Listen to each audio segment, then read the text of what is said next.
Oi, oi, oi, oi, oi, tudo bem com vocês? E aí, será qual letra que hoje vocês vão aprender o sonzinho? É essa letrinha aqui, ó, a letrinha N. Isso, o nome dela é N. E qual será o sonzinho? O sonzinho é assim, ó, você vai colocar aqui os dois dedinhos e vai fazer, ó, ó, a língua bate lá no céu e atrás do dente, ó. Hum, hum.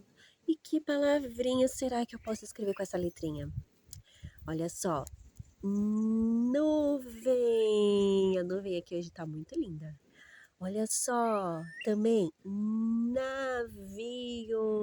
Olha só quantas outras palavrinhas que vocês estão vendo aí que podemos escrever com a letrinha N. Essa é a letrinha N. E como será que eu faço a letrinha N? Vamos começar aqui de baixo, ó.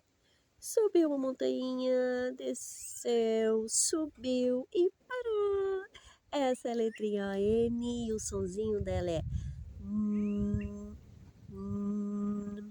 Gostou? Te espero na próxima aula. Tchau, tchau.